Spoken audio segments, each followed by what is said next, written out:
الحمدللہ وکفا والصلاۃ والسلام علی رسول اللہ اما بعد۔ الحمدللہ اسلامی سال کا پہلا مہینہ محرم الحرام اپنی رحمت و برکات اور تاریخی یادوں کے ساتھ رواں دواں ہے۔ یہ وہ بابرکت مہینہ ہے کہ جس کی 10ویں تاریخ کو یوم عاشورہ سے تعبیر کیا جاتا ہے۔ اس دن میں یعنی 10 محرم الحرام میں روئے زمین پر بے شمار بڑے واقعات وقوع پذیر ہوئے ہیں۔ یہ الگ بات ہے کہ جب بھی محرم کی 10 تاریخ کی بات آتی ہے تو ہمارا تبادر ذہنی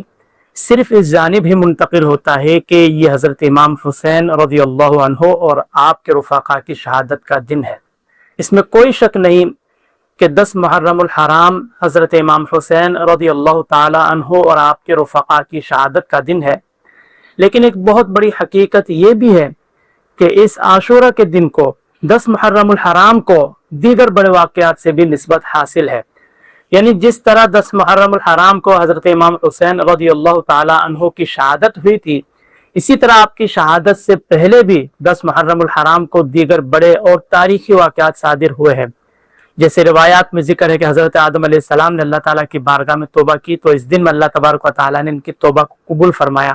اسی دن یعنی 10 محرم الحرام کو عاشورہ کے دن حضرت ابراہیم علیہ السلام اور حضرت عیسیٰ علیہ السلام کی بھی ولادت ہوئی۔ اسی طرح حضرت موسیٰ علیہ السلام اور آپ کی قوم کو فرعون کے ظلم سے نجات بھی اسی دن حاصل ہوئی، یعنی فرعون عاشورہ کے دن سمندر میں غرق ہوا۔ اسی طرح اور بھی بے شمار بڑے واقعات عاشورہ کے دن ہوئے ہیں۔ اس تمام گفتگو سے یہ بات واضح ہوئی کہ عاشورہ کا دن یعنی 10 محرم الحرام کا دن صرف حضرت امام حسین رضی اللہ تعالی عنہ اور آپ کے رفقا کی عظیم شہادت کی نسبت سے ہی معروف نہیں، بلکہ اس دن کو دیگر کئی اہم اور تاریخی واقعات کی نسبت بھی حاصل ہے۔ لہذا عاشورہ کے دن کو صرف واقعہ شہادت حسین رضی اللہ تعالی عنہ تک محدود کر دینا اور اس دن سے متعلق دیگر اہم تاریخی واقعات کو بالکلیہ نظر انداز کر دینا یہ درست نہیں، کیونکہ یہ ایک حقیقت ہے کہ جب کسی ایک پہلو کو مسلسل نمایاں کیا جائے اور دیگر پہلوؤں کو نظر انداز کر دیا جائے تو مرور زمانہ کے سبب تغیر زمانہ کے ساتھ ساتھ وہ دیگر اہم پہلو لوگوں کے ذہنوں سے اوجھل ہونے لگ جاتے ہیں، اور اس کا مشاہدہ آج کے دور میں بھی کیا جا سکتا ہے۔ بہت سے لوگ عاشورہ کے دن کو صرف واقعہ کربلا اور حضرت امام حسین رضی اللہ تعالی عنہ کی شہادت کے حوالے سے ہی جانتے ہیں، لیکن اس دن سے متعلق دیگر اور بھی جو تاریخی واقعات ہیں وہ ان سے ناواقف و ناآشنا ہوتے ہیں۔ اس کی وجہ یہی ہے کہ ہم نے ایک پہلو کو اس قدر نمایاں کیا ہے کہ دوسرے پہلو پس منظر میں چلے گئے، حالانکہ کسی بھی تاریخی دن کی صحیح عظمت اسی وقت واضح ہوتی ہے کہ جب اس سے وابستہ تمام پہلوؤں کو سامنے رکھا جائے۔ مثال کے طور پر اگر کسی عظیم شخصیت کی زندگی بیان کی جائے اور صرف اس کی زندگی کے ایک واقعے کو ذکر کیا جائے، ایک پہلو پر نظر کی جائے، جبکہ اس کے باقی تمام خدمات اور کارناموں کو چھوڑ دیا جائے تو سننے والے کے ذہن میں اس شخصیت کی مکمل تصویر قائم نہیں ہو سکتی۔ اسی طرح بالفرض اگر کسی کتاب کے صرف ایک باب کو پڑھا جائے اور بقیہ تمام ابواب کو چھوڑ دیا جائے تو کتاب کا مکمل مفہوم سمجھ میں نہیں آ سکتا۔ اسی طرح عاشورہ کا دن بھی ایک مکمل تاریخی حیثیت رکھتا ہے، ایک تاریخی حقیقت رکھتا ہے۔ واقعہ کربلا اور حضرت امام حسین رضی اللہ تعالی عنہ کی شہادت یقیناً اپنی جگہ ایک عظیم، ناقابل فراموش اور دردناک واقعہ ہے، لیکن اس کے علاوہ بھی اس دن سے متعلق دیگر اور اہم واقعات موجود ہیں جنہیں فراموش نہیں کیا جانا چاہیے۔ کسی ایک پہلو کی اہمیت بیان کرنا بالکل درست ہے، لیکن اس کی وجہ سے دوسرے پہلوؤں کی اہمیت کو ختم کر دینا یا انہیں بالکلیہ نظر انداز کر دینا اعتدال اور انصاف کے خلاف ہے، کیونکہ تاریخ کے کسی بھی باب کو مکمل سمجھنے کے لیے اس کے تمام پہلوؤں کو سامنے رکھنا یہ ضروری ہے۔ لہذا عاشورہ کے دن کو اس کی مکمل تاریخی حیثیت کے ساتھ سمجھا جائے تاکہ اس دن سے وابستہ تمام اہم نسبتیں اپنی صحیح جگہ پر واضح رہیں اور آنے والی نسلیں بھی اس عظیم دن کی مکمل حقیقت، اس کے پیغامات اور اس کی اہمیت سے صحیح طور پر واقف ہو سکے۔ تو خلاصہ کلام یہ ہے کہ عاشورہ یعنی 10 محرم الحرام کا دن بہت اہمیت کا حامل دن ہے۔ اس دن کی فضیلت میں سرکار دو عالم علیہ السلام ارشاد فرماتے ہیں کہ جس نے عاشورہ کا روزہ رکھا اس کے 1 سال کے گناہ معاف کر دیے جاتے ہیں۔ مراد یہ ہے کہ گناہ صغیرہ معاف کر دیے جاتے ہیں، کبیرہ گناہ مراد نہیں، جیسے چوری، جھوٹ، دھوکہ دہی، ڈاکہ زنی، حق تلفی اور اسی طرح کے بے شمار گناہ کبیرہ میں داخل ہے، اور کبیرہ گناہ توبہ کے بغیر معاف نہیں ہوتے ہیں۔ توبہ کا مطلب ہرگز یہ نہیں کہ انسان صرف کانوں پر ہاتھ لگا کر زبانی طور پر رٹا لگا دے کہ توبہ توبہ توبہ، نہیں، بلکہ جب بھی توبہ کہا جائے تو اس میں 3 چیزیں درکار ہوتی ہے۔ نمبر 1، اس گناہ پر ندامت، نمبر 2، اس گناہ کے نہ کرنے کا پختہ ارادہ، اور نمبر 3، اس گناہ کے نتیجے میں جو کوتاہی ہوئی ہو تو اس کا ازالہ بھی کیا جائے۔ اگر کوئی ایک بھی شرط مفقود ہوئی، کوئی ایک شرط بھی کم ہوئی تو وہ اصلاً توبہ ہی نہیں۔ مثال کے طور پر اگر کوئی شخص چوری کرتا ہے، پھر وہ کہتا ہے کہ میں نے توبہ کر لی، تو صرف اس کا زبانی یہ کہنا کافی نہیں، بلکہ ان 3 شرائط پر عمل بھی ضروری ہے۔ چوری کرنے والا اس گناہ پر نادم و شرمسار بھی ہو، چوری کرنے والا پختہ ارادہ کرے کہ وہ آئندہ چوری نہیں کرے گا، اور جس کی چوری کی ہے، جس کا مال غصب کیا ہے، اس کو اس مال کو لوٹانا بھی لازم ہے۔ اگر کوئی چوری کرنے کے بعد نادم تو ہو، شرمسار تو ہو، آئندہ چوری نہ کرنے کا پختہ ارادہ بھی کر لے، لیکن جس کا مال چوری کیا ہے اس کو لوٹایا ہی نہیں، تو یہ اصلاً اس کی توبہ ہی نہیں۔ اسی طرح دیگر گناہوں کا معاملہ ہے۔ خلاصہ کلام یہ ہے کہ حدیث مبارکہ میں جو بیان کیا گیا ہے کہ جس نے عاشورہ کا روزہ رکھا اس کے 1 سال کے گناہ معاف کر دیے جاتے ہیں، تو اس سے مراد گناہ صغیرہ ہے۔ یعنی اگر بلا عذر شرعی کسی واجب کو 1 آدھ بار چھوڑ دیا تو یہ گناہ صغیرہ ہے، جیسے با جماعت نماز ادا کرنا یہ واجب ہے۔ اگر کسی نے 1 آدھ بار جماعت کو ترک کر دیا تو یہ گناہ صغیرہ ہے۔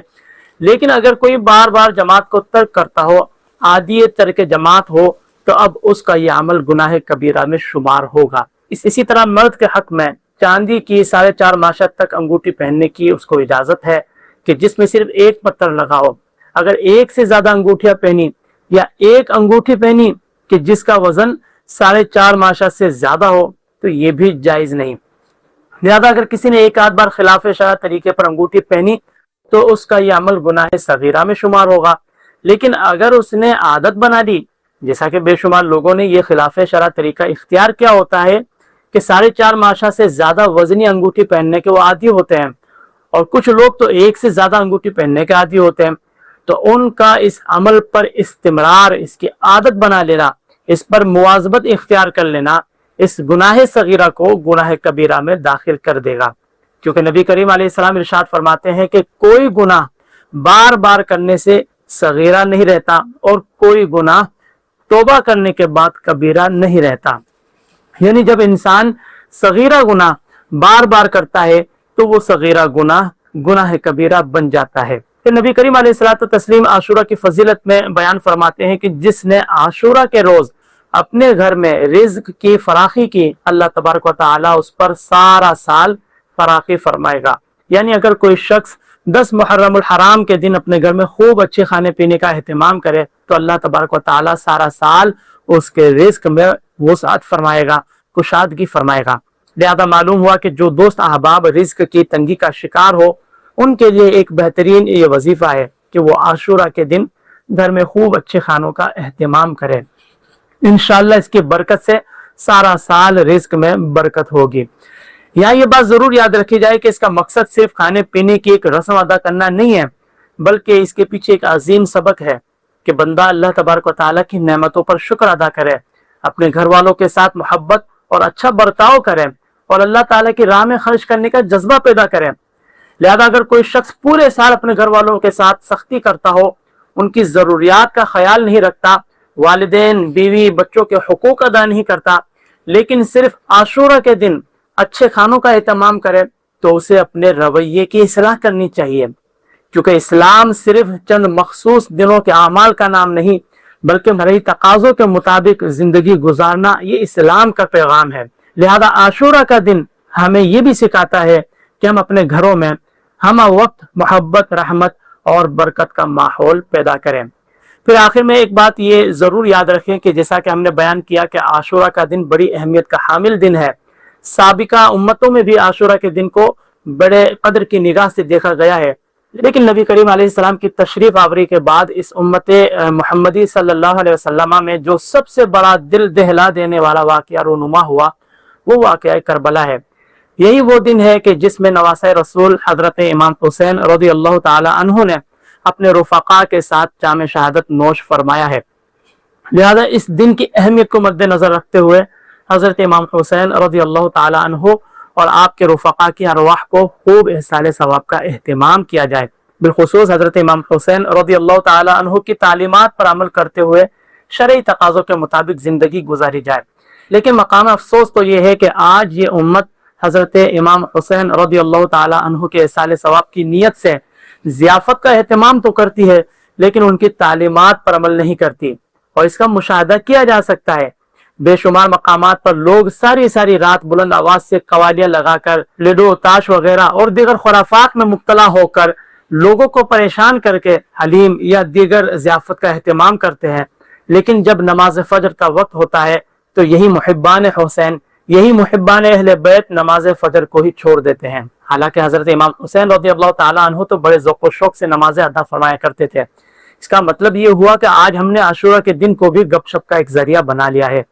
ہمیں تعلیمات حسین کی کوئی فکر نہیں۔ اگر واقعی میں حضرت امام حسین رضی اللہ تعالیٰ عنہ سے سچی اور کامل محبت ہو تو اس محبت کا تقاضا یہ ہے کہ ان کی تعلیمات پر بھی عمل کیا جائے۔ ہمیں چاہیے کہ ہم عاشورہ کو صرف ایک رسمی یا جذباتی موقع نہ بنائیں، بلکہ اسے اپنی اصلاح کا ذریعہ بنائیں۔ ہم اپنے دلوں میں یہ عہد کریں کہ ہم نماز کی پابندی کریں گے، اللہ تبارک و تعالیٰ اس کے رسول کریم علیہ الصلوۃ والتسلیم کی اطاعت اختیار کریں گے، ظلم اور گناہوں سے بچیں گے، اور حضرت امام حسین رضی اللہ تعالی عنہ کی قربانی سے حق پر ثابت قدم رہنے کا سبق حاصل کریں گے۔ تو اصل خراج عقیدت یہی ہے کہ ہم ان کی تعلیمات کو اپنی زندگیوں میں نافذ کریں۔ اللہ تبارک و تعالی ہمیں عاشورہ کے دن کی برکتوں سے فائدہ اٹھانے، حضرت امام حسین رضی اللہ تعالی عنہ کی سچی محبت نصیب فرمانے اور ان کے راستے پر چلنے کی توفیق عطا فرمائے۔ آمین یا رب العالمین۔